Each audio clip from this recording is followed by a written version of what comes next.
Hi guys, I think यार ये जो एंड्रॉइड टैबलेट है ना, मेरे हिसाब से ये बेस्ट है 30,000 रुपीज के अराउंड। और मैं इसको जस्ट ऐसे ही बेस्ट नहीं बता रहा हूँ, मतलब मैंने ये टैबलेट जो है 7 डेज के लिए टेस्ट करी, कोशिश किया कि मैं अपने ज्यादातर काम इसी पे करूं। और बाय चांस इस टैबलेट के मेरे पास दो वेरिएंट थे, एक जिसके अंदर नैनो टेक्सचर है और दूसरा जो कि ग्लॉसी डिस्प्ले के साथ है। आपको यहीं से अंदाजा लग रहा होगा कि यार नैनो टेक्सचर कितनी ज्यादा रिफ्लेक्शन कट करता है। तो इसका भी एक डिफरेंट पर्सपेक्टिव है जो मैं आज वीडियो में बताने वाला हूँ। इस टैबलेट का नाम है Xiaomi Pad 7, जो कि रिसेंटली Xiaomi ने लॉन्च करा है और 7 डेज मैंने टेस्ट कर लिया। तो आज की वीडियो में इसका पूरा एक्सपीरियंस में शेयर करने वाला हूँ। तो स्टार्ट करने से पहले, मेरा नाम है संचित, चैनल का नाम है टेक बार। मैं आप लोग का टेक खरीद एक्सपीरियंस बेटर करना चाहता हूँ, तो सब्सक्राइब बटन पे क्लिक कर लो, साथ में बेल आइकन जरूर प्रेस कर लेना। पहले डिजाइन का एक्सपीरियंस शेयर कर देता हूँ यार। मतलब 7 दिनों में जब मैंने टैबलेट यूज करा है ना, तो ज्यादा भारी नहीं लगा है। वेट डिस्ट्रीब्यूशन मुझे एक्चुअली में पसंद आई है, कंफर्टेबल बोला जा सकता है। बट एक इंटरेस्टिंग बात बताता हूँ, रिसेंटली मैं मनाली गया था अपनी टीम के साथ और हमने यही टैबलेट कैरी किया था और बहुत सारा सामान भी था हमारे साथ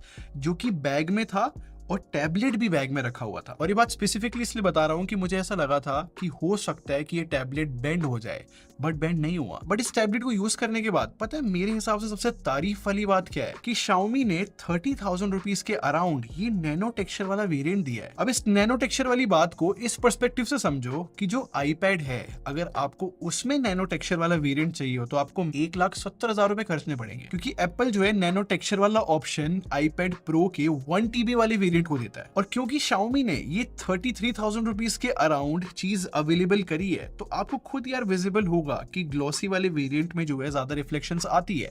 अब मैं ये नहीं कह रहा कि ये हर किसी के यूज की चीज है, बट जब मैंने ये नैनो टेक्सचर वाला वेरिएंट यूज करा, मुझे ये एक्चुअली में वैल्यूएबल लगा। मे बी ये चीज मेरे को वैल्यूएबल इसलिए लग रही है क्योंकि मेरे ऑफिस में ना बहुत सारी लाइट है। तो जब मैं इस टैबलेट में टेस्टिंग के लिए एक यू नाम की वेब सीरीज देख रहा था ना, तो जितनी भी मेरी ऑफिस की सीलिंग लाइट्स थी वो कट हो रही थी, तो थोड़ा बेटर व्यू एक्सपीरियंस हो जाता है। खैर, मैंने और बेटर टेस्टिंग के लिए ना सेम कंटेंट ग्लॉसी और नैनो टेक्सचर डिस्प्ले में चलाया है। अब यहाँ पर ग्लॉसी का अपना फायदा है कि उसमें स्लाइटली बेटर कॉन्ट्रास्ट दिख जाता है या फिर हल्के से और डीप ब्लैक लग जाते हैं। तो ऐसा नहीं है कि सिर्फ नैनो टेक्सचर ही बेटर है। तो यहाँ पर डिपेंड करता है कि आपका यूज कैसा है टैबलेट का। अगर आप आउटडोर बहुत ज्यादा यूज करते हो तो आई थिंक नैनो टेक्सचर बहुत सेंस बनाएगी, बट अगर आपको इंडोर यूज करना है, रिफ्लेक्शन ज्यादा फर्क नहीं पड़ता, तो यार टेक्निकली दोनों डिस्प्ले सेम ही है। वैसे एक और एक्सपीरियंस आपको मैं बताता हूँ।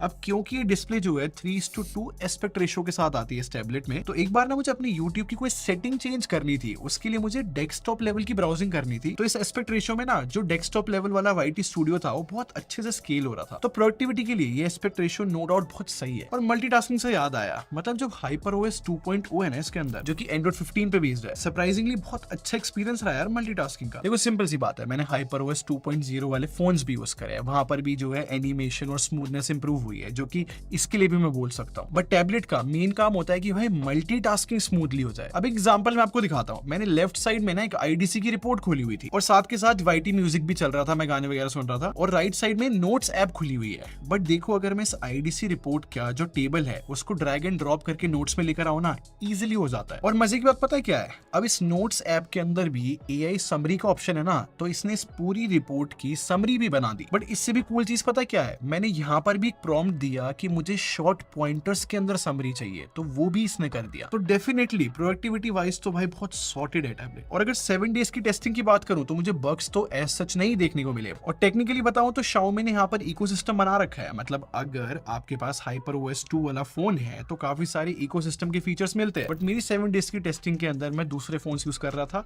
तो यहाँ पर एज सच को एक्सपीरियंस नहीं बता सकता मैं। बाकी मैं अप्रिशिएट करूंगा कि Xiaomi अपना इकोसिस्टम क्रिएट कर रहा है। मतलब अगर HyperOS 2 वाला फोन है आपके पास, तो इस टैबलेट पे जस्ट टैप करके फाइल शेयर हो जाती है। बहुत सही है चीज। इनफैक्ट मेरा फोन अगर लॉक्ड भी है तब भी जो हूँ मैं टैबलेट से उसको एक्सेस कर सकता हूँ। तो ये कुछ फीचर्स है इकोसिस्टम के जो Xiaomi ने डेवलप करे हैं, जिनको तारीफ तो देखो बनती है। तो एंड्रॉइड टैबलेट के हिसाब से जज करूं तो सॉफ्टवेयर एक्सपीरियंस तो यार अच्छा बनाया Xiaomi ने। एक और चीज जो मेरे को इंप्रेसिव लगी 7 दिन यूज करने के बाद, वो इसके स्पीकर्स है यार। मतलब यहाँ पर जो 4 स्पीकर्स मिलते हैं वो एटमोस्फेयर क्रिएट कर देते हैं, चाहे फिर मैं कंटेंट देखूं या फिर कोई सॉन्ग प्ले कर दूं इसके अंदर। देखो स्पीकर्स अच्छे डालना मुझे लगा नहीं था कि इतना बड़ा एडवांटेज होगा, बट ये बहुत अच्छी चीज करी इस प्राइस सेगमेंट में Xiaomi ने। बाकी परफॉर्मेंस एक्सपीरियंस मेरा यार बिल्कुल ओके रहा। मतलब इस टैबलेट को टेस्ट करते समय काफी बार ऐसा हुआ है कि मैंने 2 स्प्लिट विंडोज ओपन कर रखी है, 2 फ्लोटिंग विंडोज भी है, हियर एंड देयर मल्टीटास्किंग चल रही है, तो एज सच कोई स्लो डाउन नहीं था। और जस्ट बेटर टेस्टिंग के लिए, क्योंकि इसमें COD 90 FPS की सेटिंग मिलती है, तो मैंने 30 मिनट्स के लिए गेम प्ले किया भी, वहां पर भी एज सच कोई दिक्कत नहीं थी। और क्योंकि जेंशन इम्पैक्ट जैसी हेवी गेम्स भी यहाँ पर प्लेबल एक्सपीरियंस दे रही है इस टैबलेट के अंदर,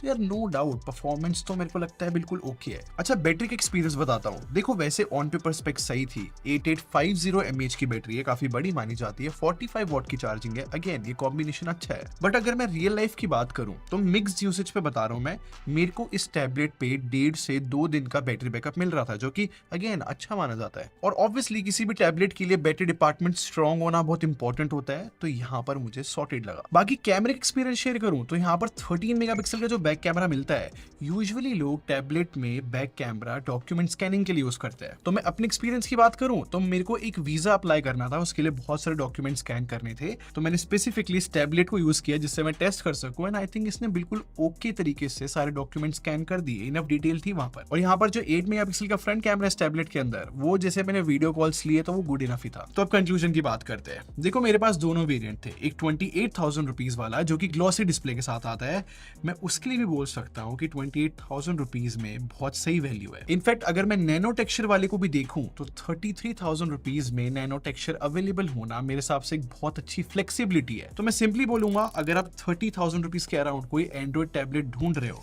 तो Xiaomi Pad 7 आप 100% कंसिडर करना, क्योंकि मेरे एक्सपीरियंस में ये एक अच्छे टैबलेट में से एक है। ये था मेरा ओपिनियन, आप क्या सोचते हो मुझे कमेंट सेक्शन में जरूर बताना। और अगर आपको वीडियो पसंद आई हो तो लाइक बटन पे क्लिक कर दो, बाकी सब्सक्राइब करके हमारे टेक बार आर्मी को ज्वाइन कर लो, हम लोग क्वालिटी इंप्रूव रखते हैं। अगले मिलते हैं, thanks for watching, bye bye guys.